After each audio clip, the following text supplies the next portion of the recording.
Assalamualaikum warahmatullahi wabarakatuh. Alhamdulillah rabbil alamin. Wassalatu wassalamu ala nabina Muhammadin wa ala alihi wa sahbihi ajma'in. Amma ba'du, qala Allah ta'ala fi kitabihil karim. Ba'da a'udzu billahi minasy syaithanir rajim. Bismillahirrahmanirrahim. تتجافى جنوبهم عن المضاجع يدعون ربهم خوفا وطمعا ومما رزقناهم ينفقون فلا تعلم نفس ما أخفي لهم من قرة أعين جزاء بما كانوا يعملون. Tuan-tuan, puan-puan, jamaah salat maghrib yang dimuliakan Allah Subhanahu wa taala sekalian. Alhamdulillah, puji syukur kita kepada Allah Subhanahu wa taala atas segala anugerah nikmat yang diberikan kepada kita semua. Dengan kenikmatan yang begitu banyak diberikan Allah Subhanahu wa taala itu, kita dapat melaksanakan semua aktiviti kehidupan kita. Sama ada aktiviti itu menjadi kita untuk mempersiapkan diri dalam hidup di dunia ini, maupun aktiviti itu adalah untuk kita mempersiapkan diri kita menghadap Allah Subhanahu wa taala nanti insyaallah. Selawat bertersalam juga kepada Nabi besar Muhammad sallallahu alaihi wasallam yang merupakan qudwatuna atau uswatun hasanah bagi kita di dalam kita menjalani kehidupan kita sehari-hari.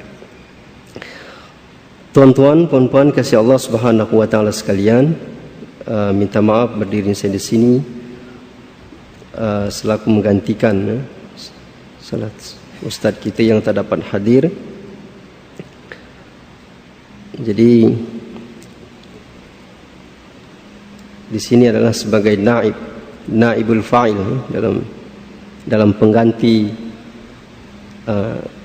orang yang sepatutnya berceramah hari ini. Bukan sepatutnya saya, hanya saya naib daripada fa'il itu.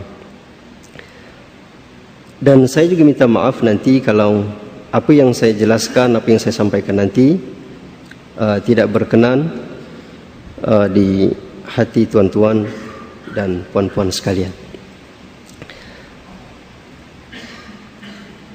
Alhamdulillah, sekali lagi saya katakan puji syukur kita kepada Allah Subhanahu wa taala.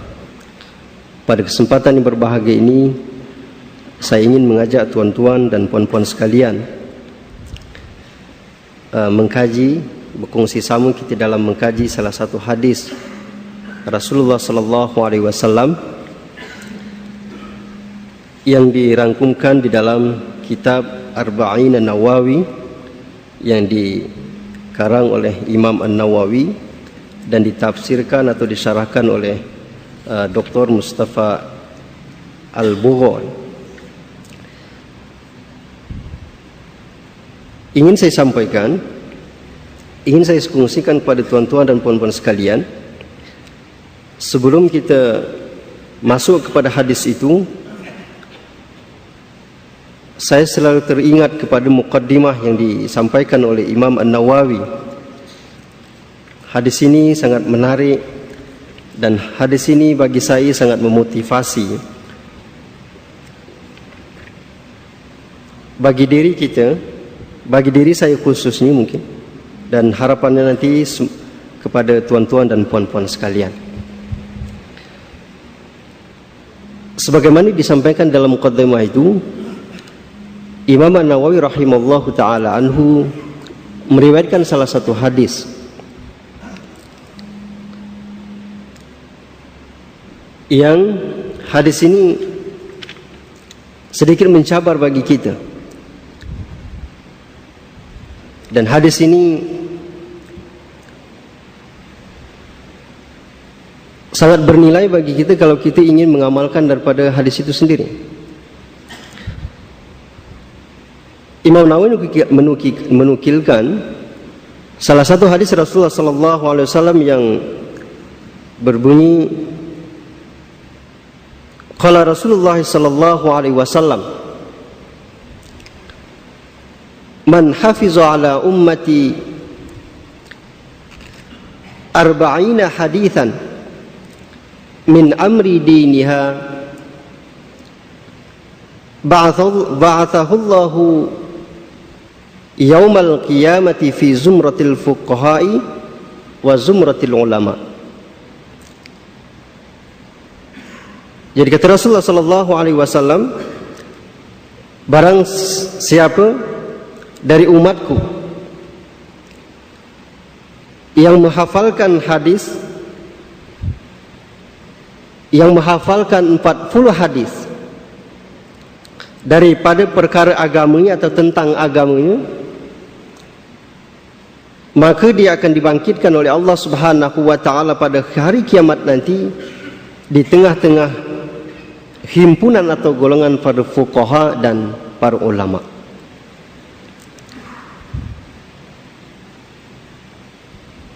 Hadis ini jelas bagi kita, dan hadis ini sahih.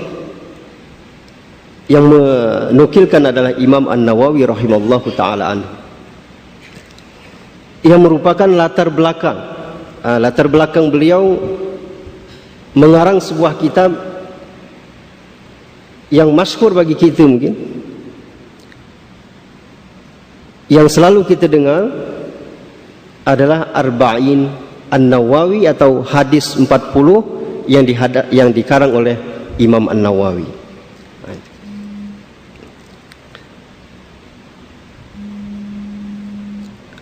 Kita akan digolongkan orang yang menghafal hadis 40 hadis ini, akan digolongkan nanti kalau kita pada hari kiamat nanti, kata Rasulullah sallallahu alaihi wasallam, dia akan digolongkan, dihimpunkan kepada golongan para ulama dan para fuqaha.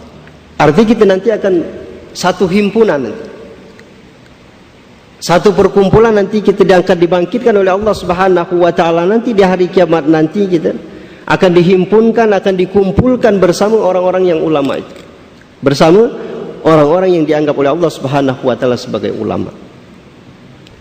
Itu yang pertama. Dan hadis yang kedua, di dalam riwayat lain disebutkan,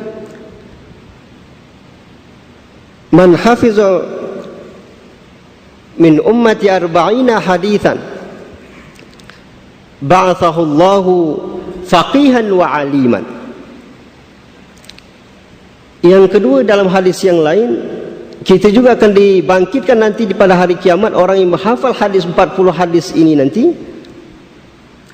kita akan dianggap seorang yang faqih, seorang yang berilmu, faqihan aliman.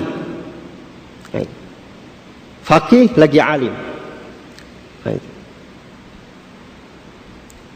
Itu yang kedua. Hadis ini jelas. Jadi orang yang menghafal 40 hadis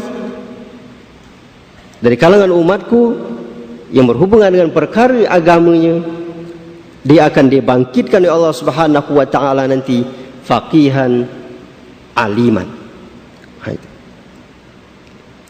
Itu yang kedua. Yang ketiga juga diriwayatkan oleh Abu Darda,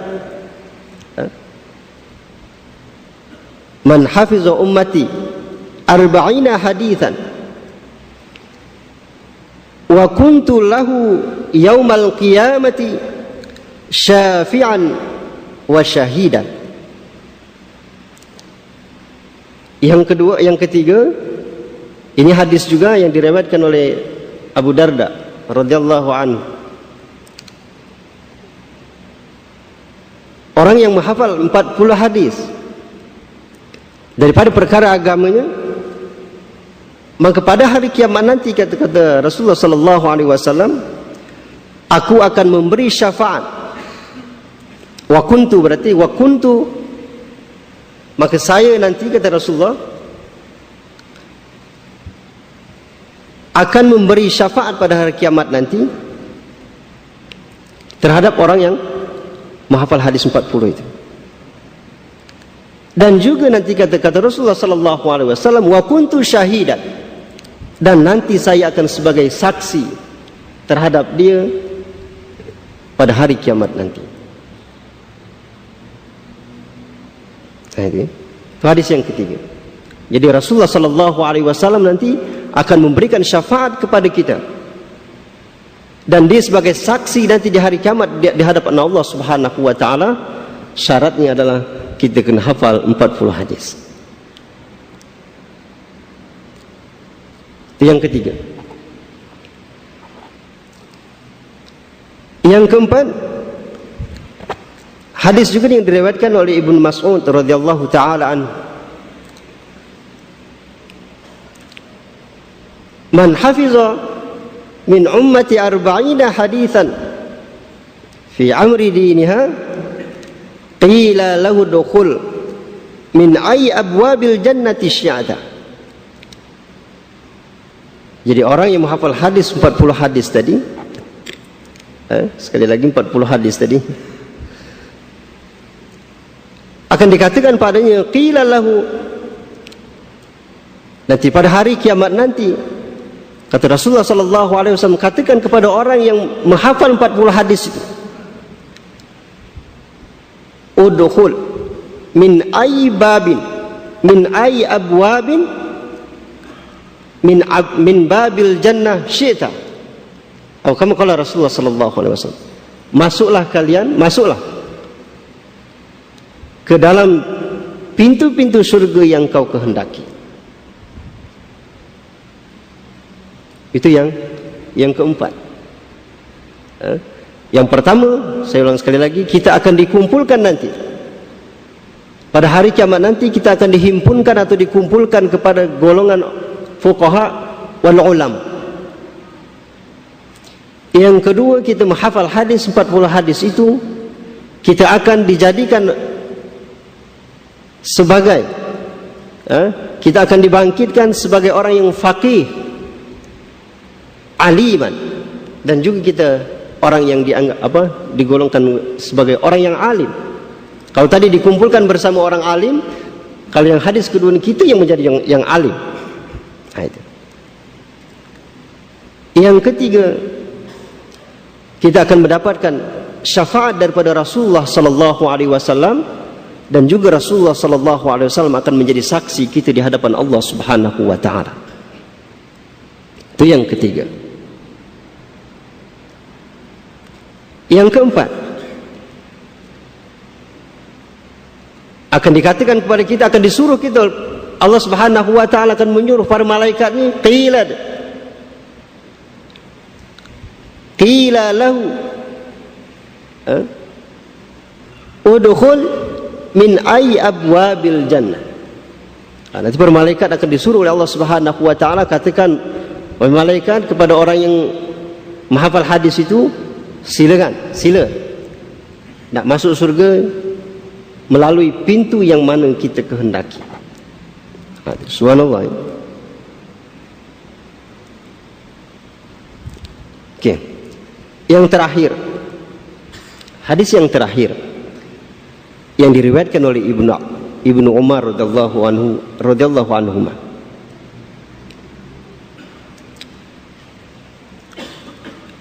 Man hafiz min ummati 40 haditsan fi amri diniha kutiba fi zumratil ulama wa husyira fi syuhada.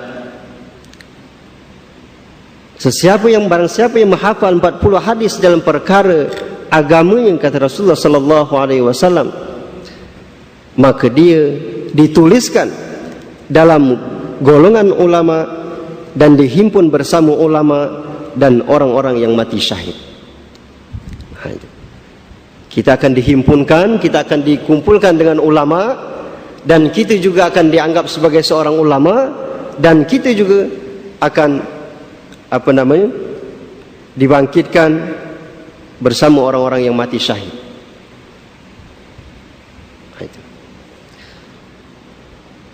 Tuan-tuan, puan-puan sekalian, hadis ini adalah hadis yang sahih. Keempat perkara, kelima perkara tadi adalah sebagai rujukan bagi kita, maraji' bagi kita. Ternyata menghafal hadis itu begitu fadilahnya, begitu besar di sisi Allah Subhanahu wa taala. Tuan-tuan puan-puan kasih Allah Subhanahu wa taala sekalian, ya alhamdulillah sebetulnya kita dah ada belajar 40 hadis ini. Yang di sini yang mengajar hadis, yang 40 hadis, yang himpunan 40 hadis itu adalah yang tajuk dia penawar bagi hati, yang disyarahkan oleh Al-Fadhil Al-Ustaz Ghazali, ya, daripada Kedah, daripada Perak.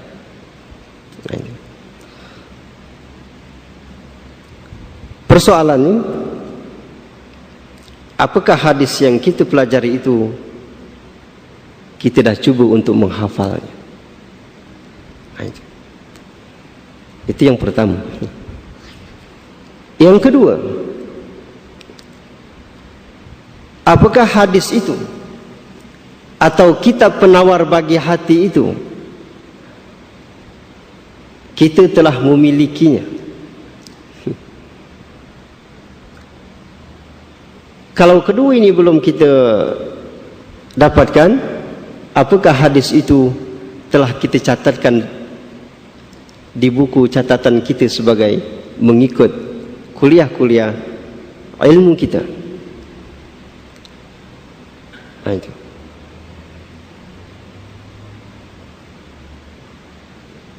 Bahkan kita, apa namanya tuan-tuan sekalian, kita belajar dan mungkin dah makan tahun.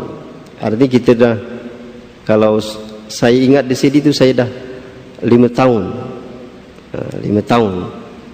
Dan daripada tahun kedua, aktiviti kuliah itu aktif 30 hari. Artinya setiap maghrib kita dah ada kuliah ilmu. Dan hadis itu, yang seingat saya di sini, yang hadis itu hanya Ustaz Ghazali itu saja mengajar.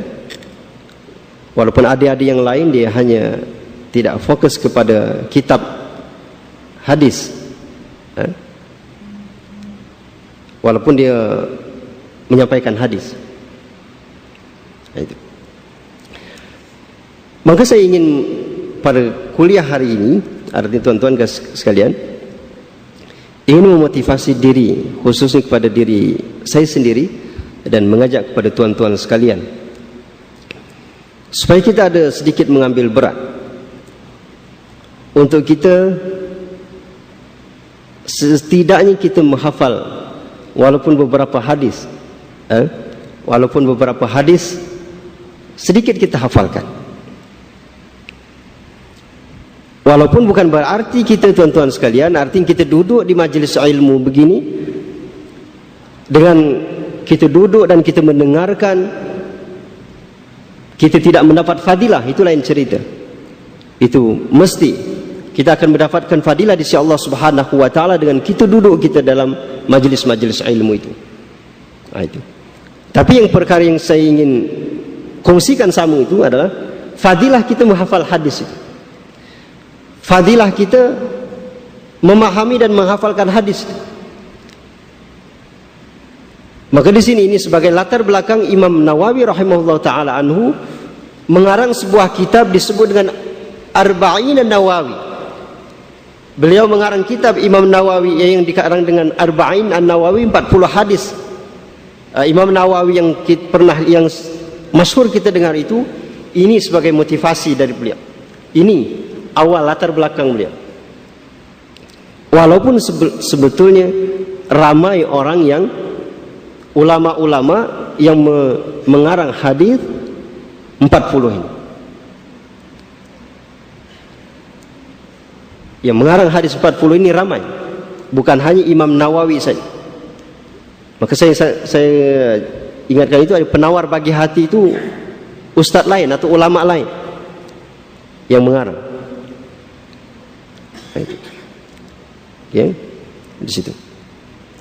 Itu sebagai latar belakang saja, dan saya insyaallah kita akan masuk kepada hadis. Karena saya tuan-tuan, puan-puan sekalian, kan setakat hanya menggantikan saja, bukan kita kuliah yang bulanan atau mingguan atau lain sebagainya. Kalau di Surau Mutiara itu saya bulanan, jadi sebulan 2 kali.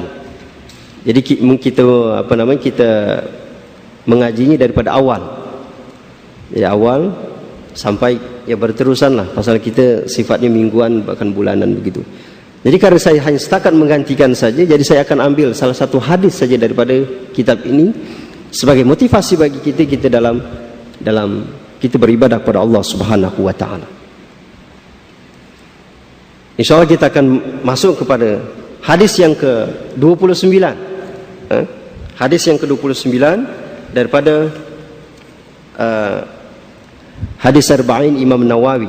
Semoga hadis kita yang akan jelaskan nanti sedikit sebanyaknya memberikan motivasi kita, khususnya kepada diri saya sendiri, untuk kita meningkatkan amal ibadah kita kepada Allah Subhanahu wa taala berdasarkan hadis Rasulullah sallallahu alaihi wasallam. Insyaallah hadis ini tidaklah berat-berat sangat. Hadisnya senang dan sedikit panjang.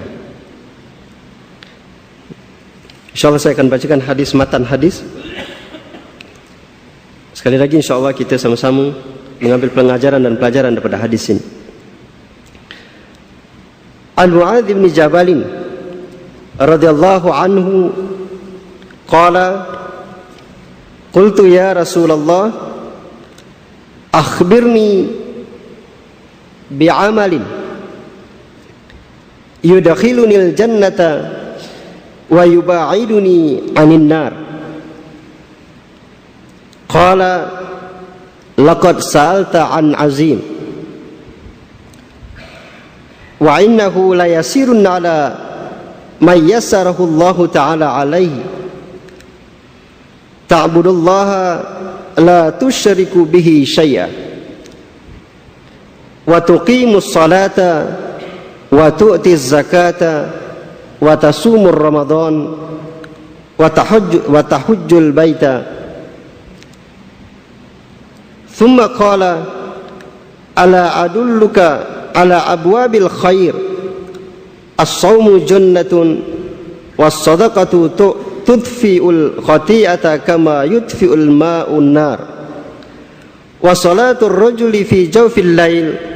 Thumma tala tatajafa junubuhum 'anil madaji' ila akhir ayat ya'malun. Thumma qala ala ukhbiruka bi ra'sil amri wa 'amudihi wa dhirwati sanamihi. Qultu bala ya Rasulullah. Qala ra'sul amri al-islam wa 'amuduhu as-salatu wa dhirwatuhu sanamihi al-jihad. Thumma qala ala ukhbiruka bi milaki dhalika kulli. Faqultu bala ya Rasulullah. Fa akhadha bilisanihi wa qala kuffa 'alaika hadha. Qultu ya nabiy Allah wa inna lamu'akhadhuna bima natakallamu bihi. Faqala thaqilatka ummuka wa hal yakubun nasa fin nari ala wujuhihim aw qala ala manakhirihim illa hasaidu alsinatihim. Hadis rawahu at-Tirmidzi.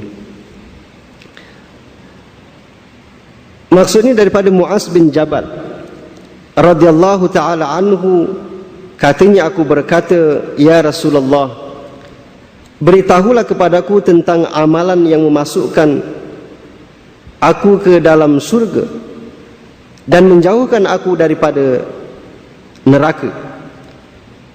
Sabda Rasulullah sallallahu alaihi wasallam,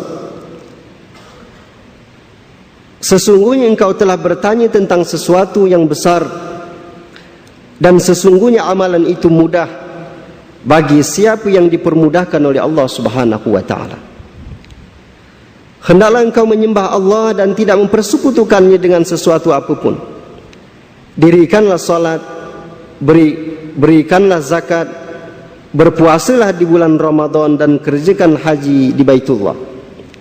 Kemudian baginda sallallahu alaihi wasallam bersabda lagi, "Mahukah kamu aku tunjukkan pintu-pintu kebajikan? Puasa adalah perisai, sedekah memadamkan kesalahan atau dosa sebagaimana air memadamkan api, dan salat seseorang lelaki di keheningan malam." Kemudian baginda sallallahu alaihi wasallam membaca ayat 16 dan 17 surah As-Sajdah. Tatajafa junubuhum 'anil madaji' yad'u rabbahum khaufan wa tama'a wa mimma razaqnahum yunfiqun. Fala ta'lamu nafsum ma ukhfiya lahum min qurrati a'yun jazaa'an bima kanu ya'malun. Kemudian baginda sallallahu alaihi wasallam bersabda, "Mahukah kamu aku tunjukkan kepada kepala bagi urusan, tiang-tiang dan puncaknya?" Aku berkata, "Tentu sekali ya Rasulullah." Sabda baginda sallallahu alaihi wasallam, "Kepala bagi segala urusan adalah Islam. Tiang-tiangnya adalah salat dan puncaknya adalah jihad." Kemudian baginda sallallahu alaihi wasallam bersabda, "Mahukah aku khabarkan padamu tentang tiang sendi bagi kesemuanya itu?" Aku menjawab, Abu Dzar menjawab, "Tentu sekali ya Rasulullah." Lalu baginda sallallahu alaihi wasallam memegang lidahnya seraya bersabda, "Tahanlah ini ke atas dirimu." Aku bertanya, "Ya Nabi Allah, adakah kami akan dihukum atas apa yang kami bicarakan?" Jawab baginda sallallahu alaihi wasallam, "Telah kehilangan ibumu akan dikau. Adakah tidak manusia itu diseret ke dalam api neraka dengan muka mereka ke bawah?" Atau Rasulullah sallallahu alaihi wasallam, "Atas hidung-hidung mereka, kecuali lantaran hasil amalan-amalan lidah mereka." Tuan-tuan, puan-puan yang dikasihi Allah Subhanahu wa taala sekalian, kalau kita mendengar lafaz matan daripada hadis ini, tentunya disarahkan atau tidak disarahkan pun kita dah memahami. Saya jelaskan pun mungkin kita dah memahami maksud keinginan daripada hadis itu kepada kita sebagai umat Nabi Muhammad sallallahu alaihi wasallam.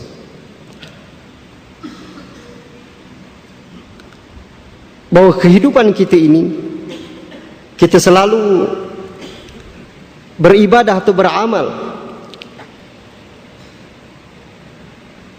yang kita lakukan sehari-hari di dalam kehidupan kita itu, selain daripada kita mengharapkan ridha dan rahmat daripada Allah Subhanahu wa taala, adalah kita ingin dimasukkan oleh Allah Subhanahu wa taala ke dalam surganya, dan kita dihindarkan atau dijauhkan oleh Allah Subhanahu wa taala dalam neraka. Hadis ini jelas bagi kita, tuan-tuan sekalian. Kita dapat simpulkan bahwa hadis ini menjelaskan kepada kita ada 3 perkara penting. Yang dalam 3 perkara ini ada beberapa perkara yang perlu kita amalkan, yang menjadi pegangan bagi kita di dalam kita menjalani kehidupan kita sehari-hari. Perkara-perkara itu, yang pertama adalah amalan yang dapat menyelamatkan kita daripada api neraka Allah, yang dapat menyelamatkan kita daripada api neraka Allah Subhanahu wa taala, dan kita dimasukkan oleh Allah Subhanahu wa taala dalam surga. Itu beberapa perkara. Yang kedua, ajaran yang disampaikan oleh Rasulullah sallallahu alaihi wasallam adalah amalan-amalan kebajikan yang sepatutnya kita menjadi amalan juga kita sebagai amalan harian kita. Yang ketiga adalah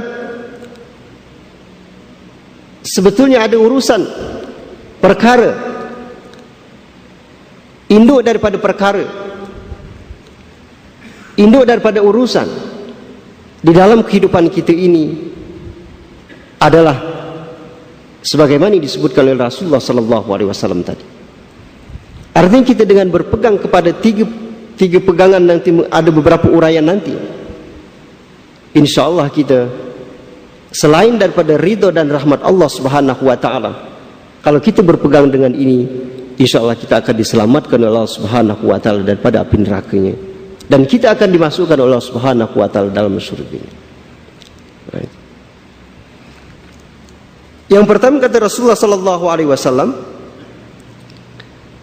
yang perlu kita menjadi pegangan pada kita adalah kita kena menyembah Allah Subhanahu wa taala wala nusyrika bihi syai'a, sebagaimana disebutkan di dalam hadis yang kedua daripada Imam Nawawi, ketika Rasulullah sallallahu alaihi wasallam ditanya, "Wa ma huwal Islam?" yang ditanya oleh malaikat Jibril alaihi salam. Yang hadis ini, persoalan ini, pertanyaan ini mengajarkan kepada sahabat-sahabat Rasulullah sallallahu alaihi wasallam dan mengajarkan kita sebagai umat Nabi Muhammad sallallahu alaihi wasallam, yaitu hadis kedua daripada Imam Nawawi, daripada hadis 40 di dalam karangan Imam Nawawi, di mana malaikat Jibril datang kepada Rasulullah sallallahu alaihi wasallam yang menyerupai manusia, yang dia bertanya kepada Nabi sallallahu alaihi wasallam, "Wa ma huwal Islam?" Itu persoalan yang pertama. Yang pertama, yang kedua, "Wa ma huwal iman? Wa ma huwal ihsan?" Sebagaimana disebutkan oleh Mustafa Al-Bugha bahwa hadis ini merupakan hadis, kalau Al-Quran itu adalah Al-Fatihahnya Al-Quran, kalau hadis adalah yang hadis ini, yaitu pertanyaan yang diajukan oleh malaikat Jibril alaihissalam kepada Nabi sallallahu alaihi wasallam. Yang pertama adalah syahadat an la ilaha illallah wa anna Muhammadar Rasulullah. Syahadatan ada kita bersaksi bahwa ada sifat ketauhidan di kita, bahwa kita menyembah Allah Subhanahu wa taala. Maka yang pertama kata disebutkan dalam hadis tadi, kalau kita nak diselamatkan di dalam api neraka Allah Subhanahu wa taala, kita dimasukkan surganya, kita kena menyembah Allah Subhanahu wa taala dan kita tak ada mensekutukan Allah Subhanahu wa taala kepada benda apapun. Tuan-tuan dikasihi Allah Subhanahu wa taala sekalian,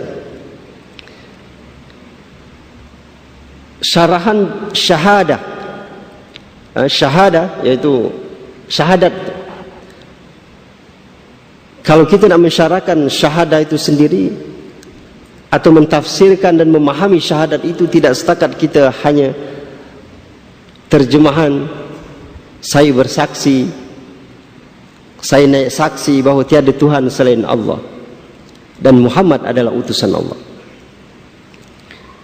Tafsiran yang begitu luas sebetulnya, sehingga kita menjadi memahami syahadat itu yang betul-betul. Saya bertanya kepada diri saya sendiri, dan mungkin tuan-tuan puan-puan sekalian, yang jawabannya mungkin tuan-tuan atau puan-puan dan saya sendiri yang boleh jawab. Macam mana kita pemahaman kita terhadap syahadat itu sendiri?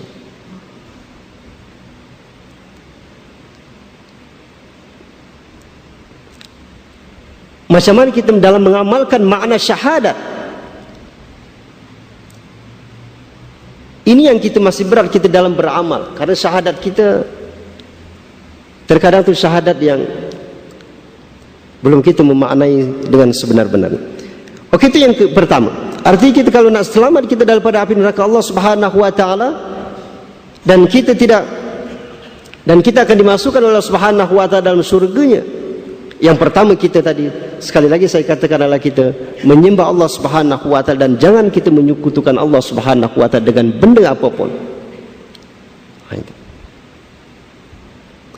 Itu yang pertama. Yang kedua, kata Rasulullah sallallahu alaihi wasallam adalah tuqimus shalah, yaitu kita mendirikan salat. Al-amalus shalah wa tuqimus shalah, itu di dalam bahasa Arab itu makna dan bermaksud yang lain. Kalau amalus sholat, dia hanya buat sholat, buat ya, al-amal artinya dibuat sholat.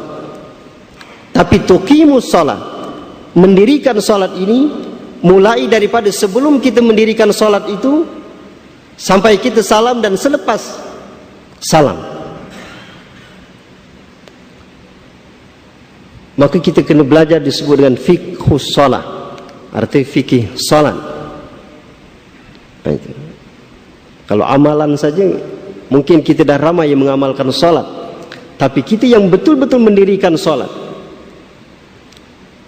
maka kata dalam Al-Quran itu disebutkan wa innaha lakabiratun illa 'alal khashi'in alladzina yazunnu annahu mulaqu rabbihim wa annahum ilaihi raji'un. Sebetulnya mendirikan salat ini berat, kata Allah Subhanahu wa taala. Illa 'alal khashi'in, kecuali orang-orang yang khusyuk saja. Khusyuk cerita di panjang. Kita nak sampai kepada peringkat khusyuk itu cerita di panjang.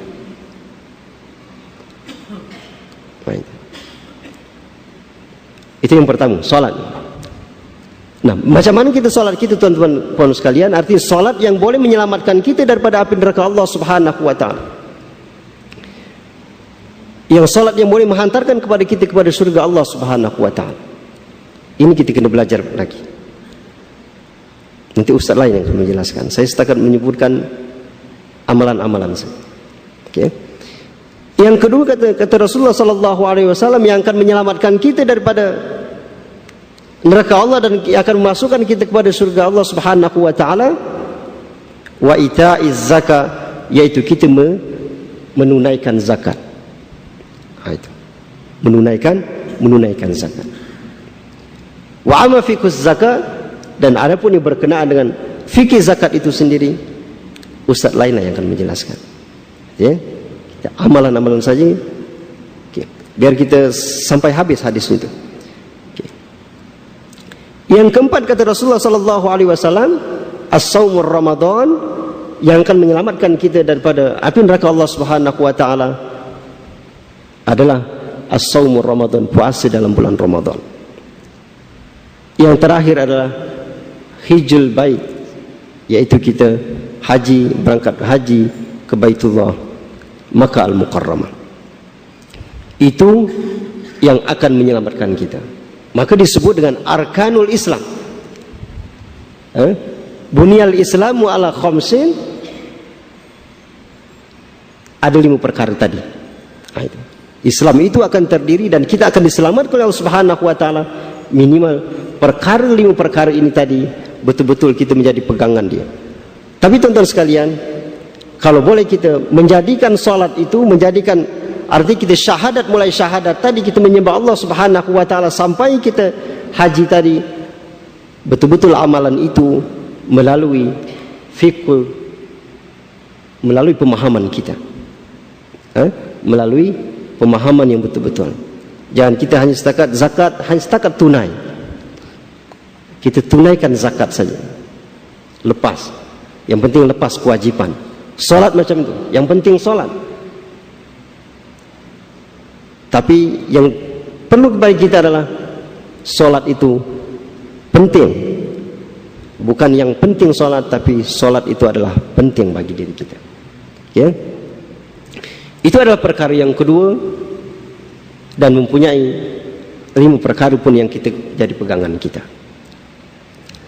Yang perkara kedua adalah yang disebutkan oleh Rasulullah sallallahu alaihi wasallam tadi adalah pintu-pintu kebajikan. Pintu-pintu kebajikan yang diajarkan kepada Abu Dzar, yang diajarkan oleh Rasulullah sallallahu alaihi wasallam, ala adulluka ala abwabil khair. Nak ke tak nak saya tunjukkan kepada engkau wahai Abu Dzar tentang pintu-pintu kebajikan. Artinya kalau kita mengamalkan ini adalah merupakan menjadi amal kebajikan bagi kita. Kalau kita mengamalkan ini adalah kita mendapatkan kebaikan di sisi Allah Subhanahu wa taala. Kalau ini menjadi pegangan kita, insya Allah Subhanahu wa taala akan selamatkan kita. Yang pertama kata Rasulullah sallallahu alaihi wasallam, as-saumu junnatun. Yang pertama adalah puasa adalah perisai. Di sini puasa sifatnya umum, bukan puasa sebagaimana disebutkan kita sebagai puasa yang pertama tadi, as-saumur Ramadan. As-saumu junnatun. Adalah puasa, mungkin puasa sunnah sama ada puasa wajib. Dua-dua sekali. Bahwa puasa itu kata Rasulullah sallallahu alaihi wasallam ada perisai atau bahasa kita adalah benteng bagi kita daripada kita mengamalkan sebuah kemaksiatan-kemaksiatan. Puasalah yang akan membentengi kita, akan memberikan perisai kepada kita di dalam kita menjalani kehidupan ini. Orang yang rajin puasa itu insya Allah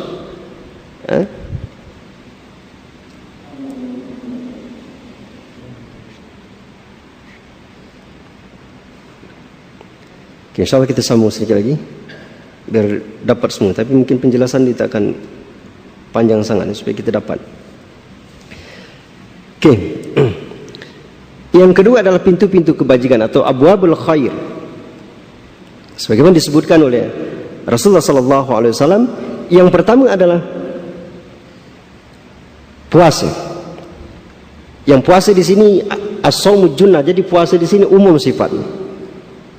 Puasa sunnah maupun puasa wajib. Yang seterusnya was-sadaqah. Wa amma as-sadaqatu tudfi'ul khati'ata kama yudfi'ul ma'un nar. Yang kedua adalah sedekah. Yang disebut dengan pintu-pintu kebajikan itu yang pertama, yang kedua adalah sedekah kita.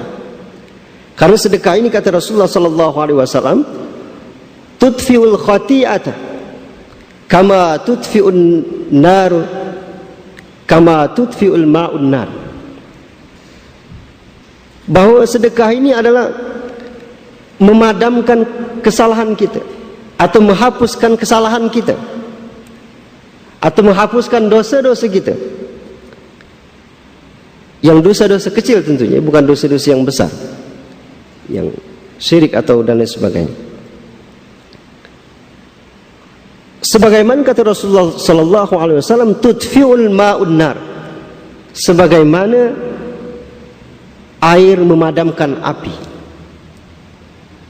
Itu sedekah. Itu disebut dengan pintu kebajikan. Kita kena bezakan antara zakat dan sedekah atau berinfak. Jadi suka saya sebutkan bahwa kalau harta zakat, peruntukan zakat, sama ada zakat mal, zakat harta itu, zakat perniagaan, zakat profesi, dan zakat yang lain. Kalau zakat itu adalah kewajiban. Artinya apa? Yang peruntukan 2,5% itu bukan hak milik kita lagi, tapi itu adalah hak Allah yang kita kena sampaikan, wajib kita keluarkan kepada orang yang berhak atau yang disebut dengan mustahiq itu. Ini zakat. Maknanya dia wajib.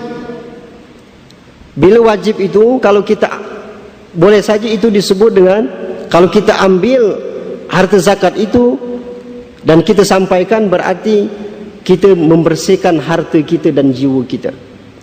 Membersihkan daripada mana? Yaitu membersihkan daripada harta yang sepatutnya bukan milik kita, kita campurkan ke harta yang milik kita. Kan 2,5% itu sudah milik mustahik, tapi kita campurkan ke harta yang milik kita yang baki daripada 2,5% itu, kita ambil itu. Misalnya 10.000, kita ambil 2,5%, berapa dia? 250 ringgit itu. Apabila kita tidak keluarkan, dan kita campurkan ke harta yang 10.000 tadi yang atau 9.750 itu, maka dia akan tidak bersih harta kita itu. Maka diwajib kita keluarkan. Itu ya. Kalau sedekah atau infak, ini murni milik kita. Arti baki daripada kewajiban zakat adalah baki di misalnya 9.750. Ini milik kita. Dan kita ambil balik untuk kita infak atau kita sedekahkan atau kita apa namanya. Maka kata Allah Subhanahu wa taala, "Matsalul ladzi la yunfikuna amwalahum fi sabilillahi kamathali habbatin ambatat sab'a sanabila fi kulli sumbulatin mi'atu habbah." Wallahu yudha'ifu liman yasha.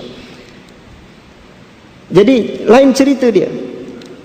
Kalau kita ambil harta itu dan kita sedekahkan atau kita infakkan, kata Allah Subhanahu wa taala, di jalan Allah Subhanahu wa taala, maka harta yang kita infakkan dan kita sedekahkan itu Allah Subhanahu wa taala akan balas, akan lipat gandakan 7 kali lipat ganda.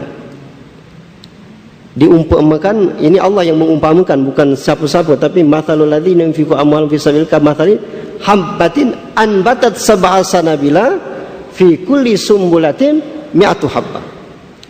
Dari 7 tangkai itu dia akan lipatkan menjadi 7 kali lipat ganda, dan 7 itu akan dilipatkan lagi 100 kali lipat ganda di sisi Allah Subhanahu wa taala. Jadi 7 kali 100 itu dia 700 kali lipat ganda.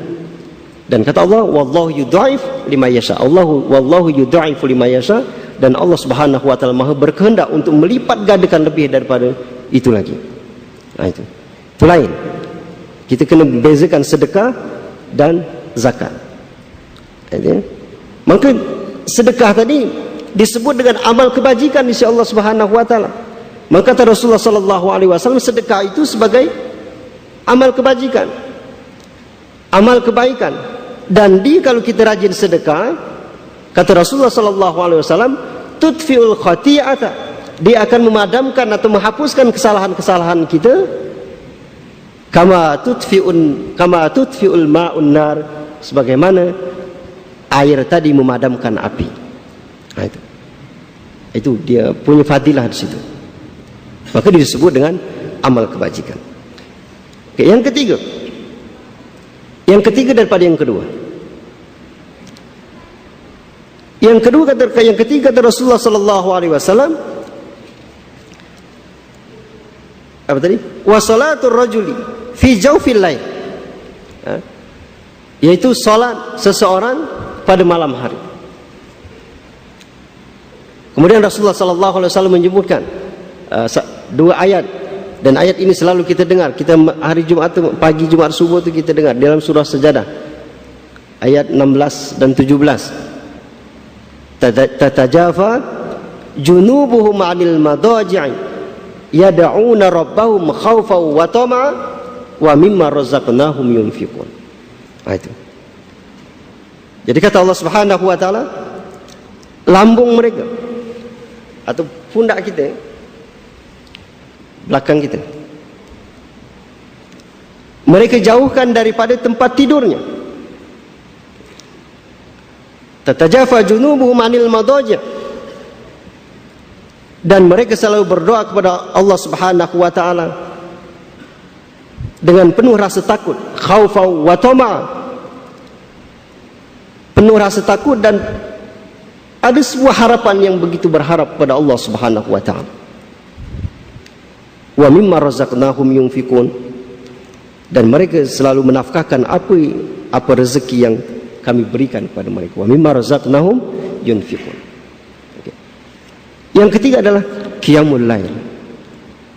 Jadi qiyamul lail, malam-malam kita bangun, kita jauhkan tubuh badan kita daripada tempat tidur yang menyeronokkan itu, yang melenakan kita. Maka orang yang rajin ini, kata Rasulullah sallallahu alaihi wasallam, maka disebut hal adulluka abwabul khair. Dia disebut dengan pintu-pintu kebajikan. Okay? Itu yang ketiga. 3 pintu kebajikan. Yang pertama adalah puasa sunnah kita. Yang kedua adalah sedekah kita. Dan yang ketiga adalah qiyamul lail kita.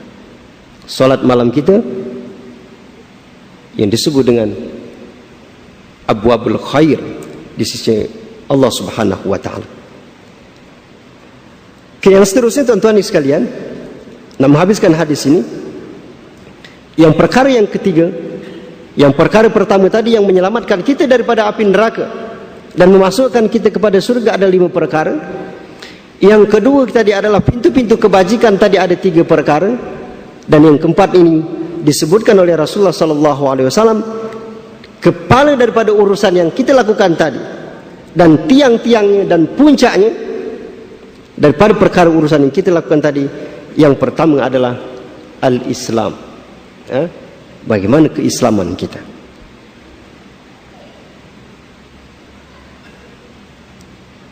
Tanya kita sendiri, tanya kita masing-masing.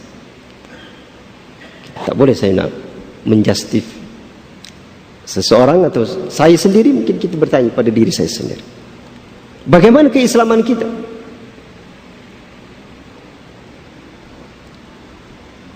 Bagaimana pemahaman Islam kita? Dan bagaimana kita terhadap amal kita terhadap Islam itu sendiri? Ini adalah kepala daripada urusan semua tadi.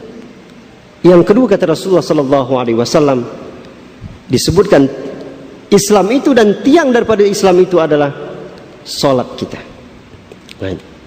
Maka jadi perhatian yang besar. Solat itu as-salatu imaduddin. As-salatu imaduddin. Faman aqamaha faqad aqamad-din. Wa man tarakaha faqad hadamad-din. Atau kama qala Rasulullah sallallahu alaihi wasallam. Ini salat kita. Dan diingatkan lagi oleh Rasulullah sallallahu alaihi wasallam di dalam hadis lain, inna awwala ma yuhassabun nasu yaumal qiyamah as-shalah. Fa in salahat salaha sa'iru amalihi wa in fasadat fasada sa'iru amalihi. Bahwa yang pertama kali akan dihisab oleh Allah Subhanahu wa taala pada hari kiamat nanti terhadap hamba kita sebagai manusia itu adalah tentang salat kita.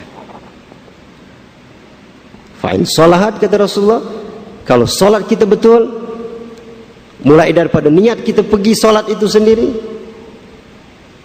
mulai daripada pakaian kita, mulai daripada at-taharah kita, sampai kekhusyuan kita dan sampai salam kita, sehingga kita apa pengajaran hikmatus solat, apa pengajaran daripada solat itu menjadi kehidupan kita sehari-hari. Maka solat itu yang akan menyelamatkan kita daripada soalan-soalan yang lain. Kalau tidak, kalau solat kita problem, maka kita kena backup dengan sedekahnya, kena top up dengan puasanya, kena top up dengan zakatnya. Karena kenapa? Karena semua dalam amalan seharian itu terdapat di dalam solat itu sendiri. Memang kita kena betul-betul solat itu. Kita sama-sama perbaiki ilmu kita tentunya. Amalan kita itu sebetulnya puncanya adalah ilmu kita. Kalau insyaAllah kalau ilmunya ada, kualiti amalan itu akan baik. Permasalahan kita, permasalahan diri saya sendiri adalah ilmu terhadap amalan yang kita lakukan itu yang problem. Itu semua kita terkadang setengah-setengah. Setengah-setengah ni apa?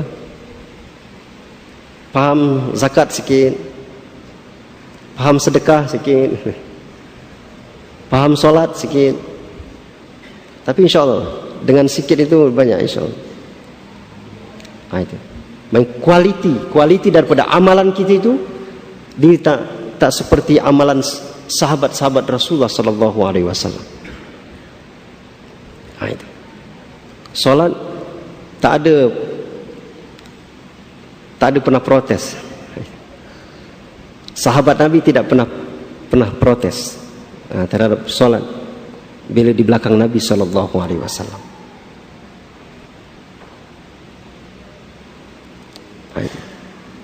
Kita dalam menyembah Allah Subhanahu. Makanya tadi start daripada syahadat. Kalau mungkinlah, kalau insyaallah kita nanti akan kalau ada kesempatan atau dibagi kesempatan nanti kita akan mengkaji tentang makna syahadat. Makna syahadat sampai kita kepada makna solat.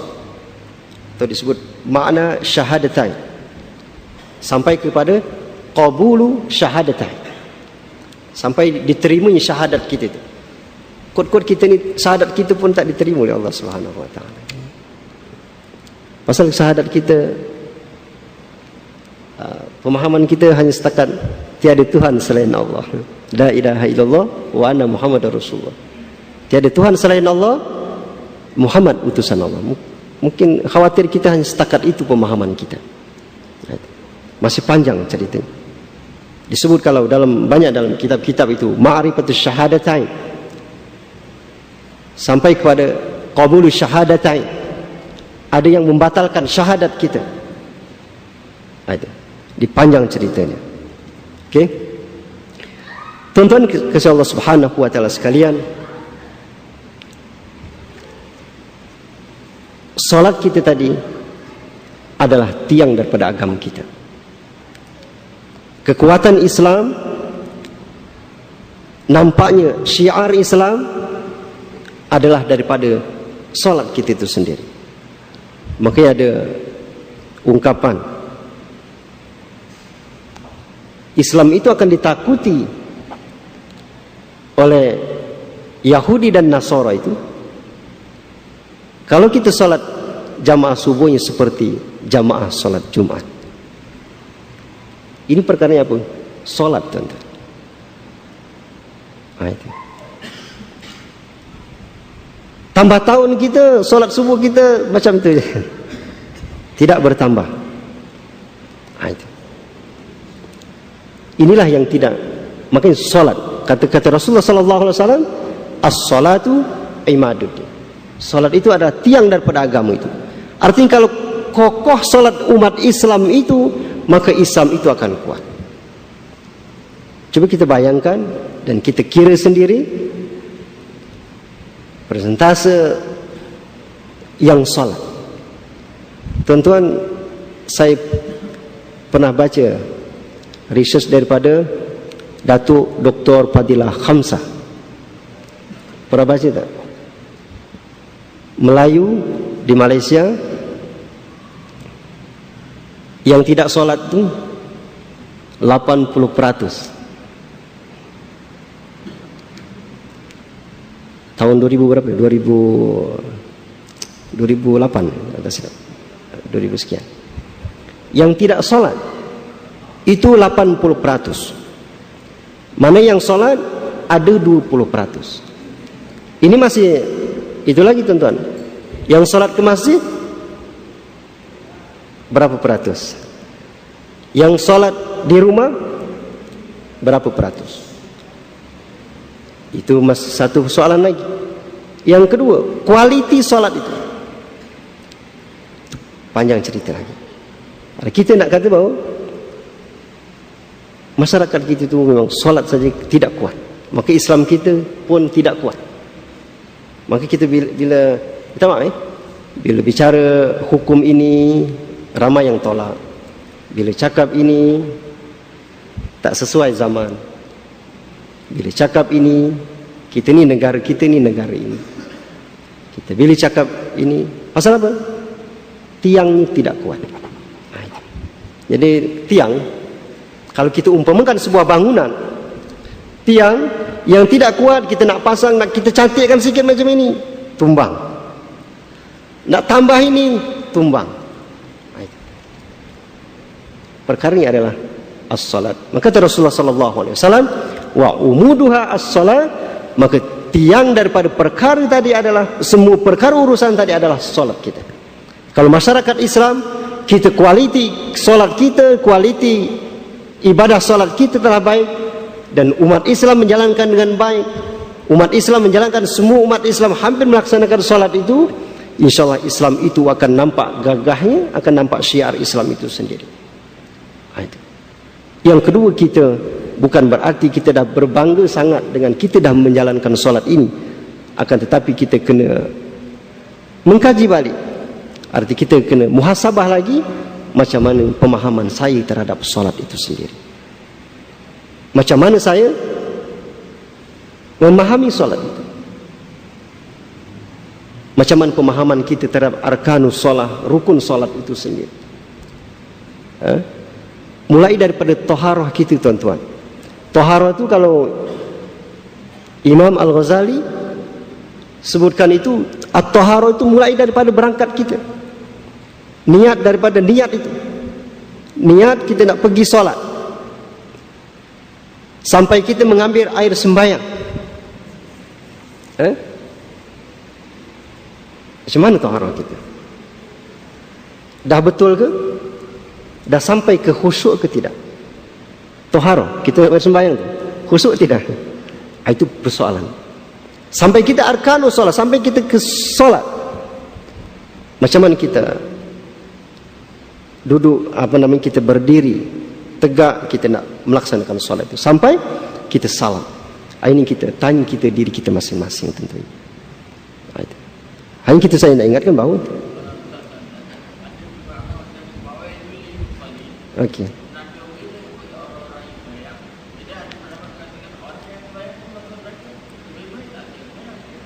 Itu dia bukan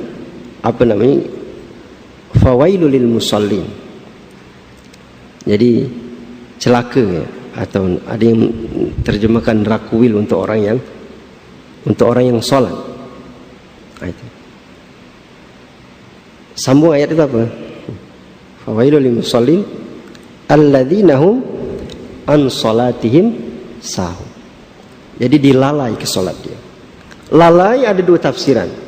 Lalai sama ada kita melalaikan, akhirnya kita tidak solat. Okey. Lalai artinya kita ujung dia tidak solat, pasal kita lalai. Sahun di situ tu. Sibuk-sibuk, sekejap lagi, lewat zuhur. Itu lalai. Yang kedua, sama ada kita lalai di dalam kita mendirikan solat itu. Makanya tadi kita hanya di setakat amalus solat, dia hanya setakat buat solat, tapi dia fokus dia tidak ada, kekhusyukan dia tidak ada. Itu kekhusyukan dia tidak ada. Itu pun disebut sahun, dia pun disebut dengan lalai. Takbiratul ihram, Allahu Akbar, kita fikir mana-mana, aduh macam mana, kunci kat mana, macam mana kerja saya, macam mana anak saya, macam mana apa saja. Itu dia lalai, disebut juga lalai. Tapi tuan-tuan sekalian, arti bukan berarti kita tidak buat solat.